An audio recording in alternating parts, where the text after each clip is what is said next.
तो बनाते हैं देसी पनीर फ्रॉम विदेशी किचन। स्वीडन में पनीर मिलना थोड़ा मुश्किल है, बट अगर मिल भी जाए तो वो स्वाद नहीं आता। So I have decided to make it at home. So हमने पहले फटाफट से अपना सारा मिल्क बॉईल कर लिया, एंड देन उसमें जब वो बॉईल हो गया, पूरा बॉईल नहीं करना, हल्का तेज़ गर्म करना है, then I put vinegar in that. ये बहुत ही क्विक रेसिपी है एंड बहुत ही सॉफ्ट और अच्छा पनीर मिलता है, और टेंशन भी नहीं होती है कि पता नहीं पनीर में कुछ। वैसे स्वीडन में मिल्क की क्वालिटी बहुत अच्छी है। एज सुन एज मैंने विनेगर उसमें डाला तो वो मिल्क कर्डल हो गया, but at this time we don't have to touch the milk much. So हम लोग उस वक्त उसको सिर्फ ये डाल के हल्का सा एक स्पून घुमा के उसको ढक के छोड़ देते हैं। After half an hour we will leave it for half an hour. आप देखोगे वो प्रॉपरली कर्डल हो गया एंड सेपरेट हो गया, पूरा अच्छे से सारा पनीर एंड पानी अलग हो गया।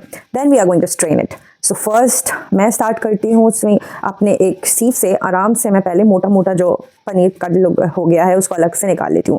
मैं सारा स्ट्रेन नहीं करती हूँ बिकॉज इससे क्या होता है कि पनीर ना बहुत अलग अलग हो जाता है बिकॉज ऑफ द प्रेशर पानी का जब उस पर पड़ता है नीचे डालने में। So I just take it, पहले मैं ज़्यादा जो मोटा मोटा पनीर होता है I just take it from a sieve और उसको अलग कर देती हूँ। देन क्योंकि उससे पानी निकालना काफ़ी आसान हो जाता है। जब ये प्रोसेस पूरा हो जाता है तो आप देखोगे नीचे कुछ पनीर बचता है। So what we do is हम लोग एक छन्नी में मसलिन क्लॉथ डालते हैं and I just pour the complete water in that and then this is what you gate.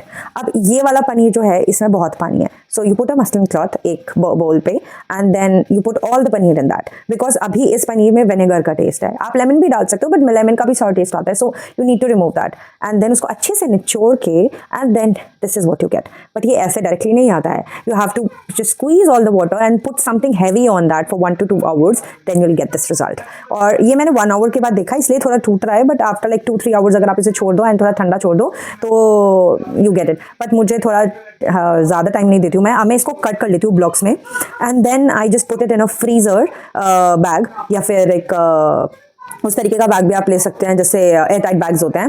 And उसको मैं पहले से ही ब्लॉक्स में काट के इसको इन जिपलॉक बैग्स में डाल के फ्रीजर में डाल देती हूँ because it's very easy for me. जब मुझे बनाना हो सीधा जितने ब्लॉक्स मुझे चाहिए मैं अपनी करी में डाले and it's all done. So this was simple and easy recipe. Please do comment if you like it and like and subscribe my channel.